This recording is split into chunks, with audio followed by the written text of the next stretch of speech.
반갑습니다. 안녕하세요. 저는 김은아입니다. 저에 대해서 간략히 소개를 드리자면 저는 나이는 32살이고 현재 제약회사에서 임상시험 분야에서 일하고 있는 직장인이며 안암교당에서 청년일단 소속이며 교화부에서 업무를 맡고 있습니다. 오늘 주제는 나의 대존경 본문으로 제가 좋아하는 본문을 소개하고 이에 대한 저의 이해와 제 삶에서 어떻게 적용하고 있는지에 대한 간략한 소개를 드리고자 합니다. 제가 여러분께 소개드리고자 하는 본문은 제3 수행품 44장입니다. 수행품 44장, 대종사 말씀하시기를 어리석은 사람은 한 생각 나는 즉시로 초범월성의 큰 지혜를 얻으며 그것은 크게 어긋난 생각이라. 저 큰 바다의 물도 작은 방울물이 합하여 이룬 것이요. 산야의 대지도 작은 먼지에 합한 것이며 재불재성의 대과를 이룬 것도 항상 없고 보이지도 않는 마음 적공을 합하여 이룬 것이니 큰 공부에 뜻하고 큰 일을 착수한 사람은 먼저 마땅히 작은 일부터 공을 쌓기 시작하여라 되나니라. 여기서 정의를 제가 이번 기회에 공부를 해보았는데 여기서 초월 범성이라는 함은 범부 경지를 초월하여 성인의 경지를 뛰어넘는 것이고 초법 입성과 같은 의미라고 합니다. 여기서 초법 입성은 꾸준한 수행 적공을 통하여 범부를 초월하고 성인의 문에 드는 것. 이는 모든 수행인의 궁극적인 목적으로 파랑고해의 중생의 세계를 벗어나 광대무량한 낙원의 불보살 세계에 들어가는 것이다. 소태산 대종사는 일상수행의 요법의 실천을 강조하여 이를 챙기도록 상식응용주의사항, 교당내왕주의사항을 정했고 또한 그것을 조사하기 위해 일기법을 두어 울셀 틈 없는 수행 방법을 지도했다고 밝히며 이 법대로 부지런히 공부하여 하루속히 초범 입성의 큰일을 성취하고자 제자들에게 부촉했다. 대종경 수행법 1장에 나옵니다. 또 두 번째, 재불재성의 의미는 모든 부처와 모든 성현이란 뜻으로 3세 모든 불보살과 모든 성인에 대한 총칭을 일컫습니다.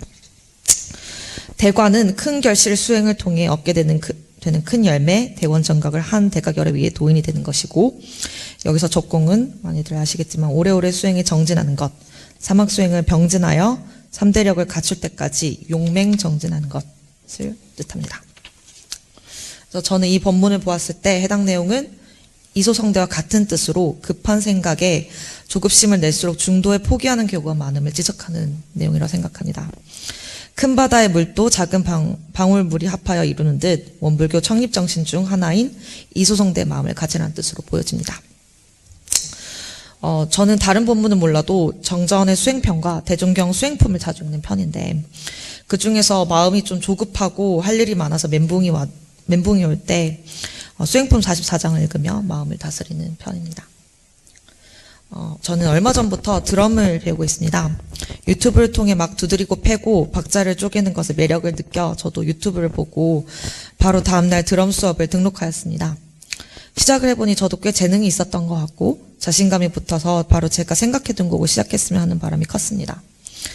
하지만 곡을 배우기는커녕 선생님께서는 생각보다 오랜 시간 기본기에 시간을 많이 분배하셨고 마음이 급했던 저는 답답하기만 했습니다. 빨리 드럼을 시작하고 싶었던 저는 선생님께 땡깡을 부리며 기본기 이론 수업은 조금 미루고 제가 찍어둔 곡부터 시작하면 안 되냐 강력히 요구했습니다. 그런데 웬걸 제 요구대로 곡부터 시작하니 기초가 탄탄치 않아서 응용 부분에 많이 애를 먹고 결국엔 이도 저도 아니게 되어서 곡은 잠시 미루고 기초로 다시 돌아가게 되었습니다. 제가 드럼을 프로처럼 치는 것을 목표로 하는 것이 아님에도 불구하고 장기간 기본기에 충실하여 닦아야 한 곡조차도 제대로 제가 칠 수 있고 또 그 기본기라 함은 작은 것들 꾸준한 반복 연습해서 시작한다는 것을 새삼 깨달으며 비록 마음이 급할지라도 차근차근 작은 일부터 공을 쌓아야겠다는 생각을 새삼 새로이 했습니다. 드럼도 이러한데 하물며 다른 중요한 것들 갈 길은 멀고 또 주변에 현혹되어 상대심에 의해 동하다 보면 내 현재 실력보다 앞서서 욕심을 과하게 낼 때가 많습니다. 과한 욕심을 내다 보면 그것들을 이루어내기 위해 거창한 노력을 해야 할 것 같다는 생각을 하게 되고 또 그런 생각을 하게 되면 부담스러운 계획을 세우고 설령 열심히 내 욕심을 소했을지언정 오래 가지 못하고 작심삼일로 끝나는 경우를 많이 저는 경험해 보았습니다. 하지만 정작 중요한 것은 거창한 것들을 계획하고 수행하는 것이 아니라 작더라도 꾸준히 할 수 있는 것들을 실행하는 것이 결국 목표를 위해 큰 걸음이 된다는 것을 수행품 44장을 통해 되새기곤 합니다. 추가로 제가 44장에 더불어 첨언하고 싶은 의견이 있다면 내가 생각하는 작은 노력이 내 실제 능력과 대조하여 참말로 그 적공이 나에게 작은 일인지 알아야 된다고 말씀을 드리고 싶습니다. 즉 나의 능력과 한계를 알고 내가 할 수 있는 나의 작은 적공을 찾아내어 이를 착수하는 것이 중요하다고 생각합니다. 이를테면 저는 아침잠이 꽤나 많은 편인데 반면 새벽 자선을 좋아하고 또 잘하는 편입니다. 그래서 지난 제 발표 때 강원도 5인 훈련원에서 일주일 다녀온 이후 아침 신고, 자선기도 등을 시행했었는데 결론적으로 3달 정도밖에 가지 않았습니다. 하필이면 제가 5인 훈련에서 일주일이라는 주제로 강연을 한 후 몇 주 지나지 않아 그 습관이 유지되지 못하여 부끄럽기도 하고 제 자신 매우 실망스러웠습니다. 하지만 돌이켜보니 이것은 제 한계임을 인정하고 보다 조금 더 낮은 강도의 훈련으로 시작하되 꾸준히 그 습관을 만들어 점차 단계를 높이는 방법이 전략적으로 낫겠다는 판단을 하였습니다. 현재는 저는 그리하여 제가 아침잠이 많고 이 습관이 쉽게 고쳐지지 않는 점을 인정하고 대신 저녁 신고 및 연불로 대체하였고 다행히 저희 단에서 시행하는 매주 일요일 저녁 연불 자선과 더불어 꾸준히 이어나가고 있는 편입니다. 안정적인 패턴으로 계속 이대로 이어나간다면 언젠가는 새벽 자선도 노릴 수 있겠지요.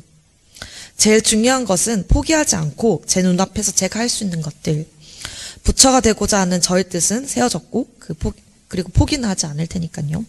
부터 실천하고자 합니다. 따라서 저는 수행 44품을 되새기며 저의 능력과 한계를 인지하고 인정하며 제가 할 수 있는 작은 것들부터 적공을 하고자 합니다. 강연 들어주셔서 감사합니다.